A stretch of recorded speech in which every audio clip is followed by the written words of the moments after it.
keeping with this idea of the one or oneness, can you explain how the one or oneness relates from your characters in the third eye? Right, because in Revelations, he's the one. He's the one that the prophecies has foretold. He's the one that everyone is waiting to come back, and he has to fulfill his prophecy. Now, the rebels have to come and waking him up. This is the Matrix part, which is a futuristic part of my book, the past 4 chapters.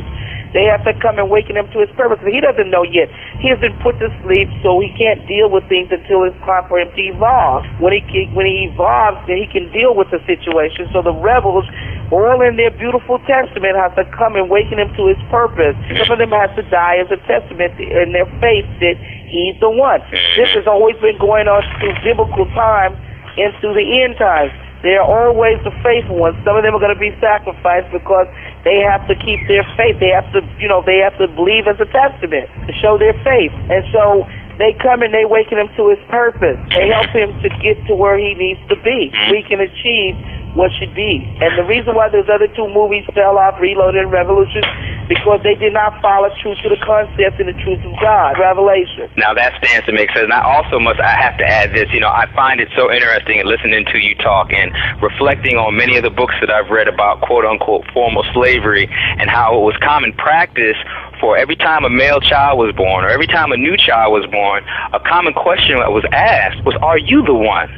Are you the one? In other words, I took that to mean, are you going to be the person to make a change? Are you going to be the person to free or deliver us from this or from that, whatever injustice might be?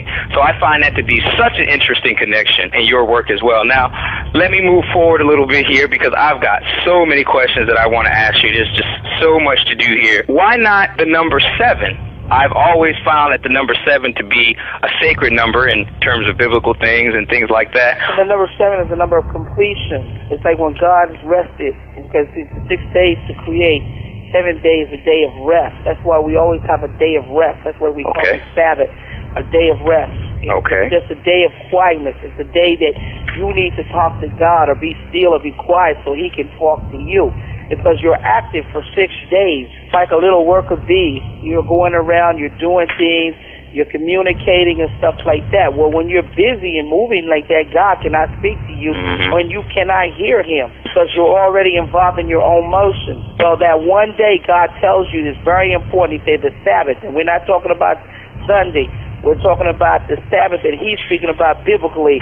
He's telling you there's that one day of rest that you need to be still so you can communicate with him or he can communicate with you. Because it's very important to connect to universal source on that one day. That's why all your energies and everything is restored unto you. That one day that you rest.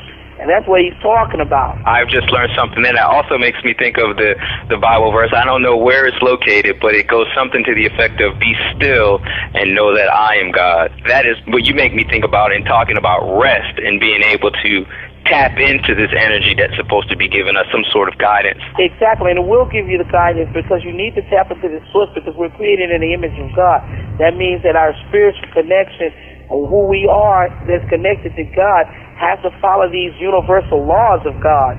When Jesus was speaking, he was giving you, if you go into the New Testament and you start reading his story and listening to the parables, which a lot of stuff has been just in parables because there are certain people who are supposed to gain this knowledge and certain people who are not to gain this knowledge. And that's why he's speaking in parables because it's spiritual. Those who need to get this and gain this information will gain it and utilize it to evolve, and there are other ones who are seeking this knowledge and information so they can make money off of it, and they can enslave, and they can oppress, they can lock people down. And see, this information, like Peter, Simon, the sorcerer, he was trying to get it from the disciples, and they told him, this kind of information, this kind of knowledge and power is not for you.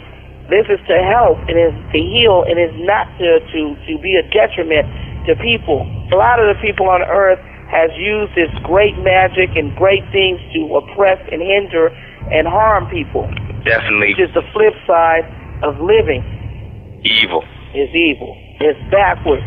Now that sounds logical to me, Miss Stewart, right there. It's truthful, because if you go into the New Testament and you start studying what Jesus is saying and try to understand it with the spiritual aspect and pray to God and say, God, Help me to understand the spiritualness of what Jesus is saying in this parable, so I can incorporate this law that he's giving me into my everyday life so I can be happy. Because if you understand the physical laws of God and you incorporate them in your life and you start using them, your whole life changes. That's why some people are happy on earth and others are miserable. And the people who think that they have to steal, kill, and do all this other stuff, they're in a whole total different bandwagon. They're like not even understanding the laws of God. Please not kill or harm or hurt anyone or take anything from anybody.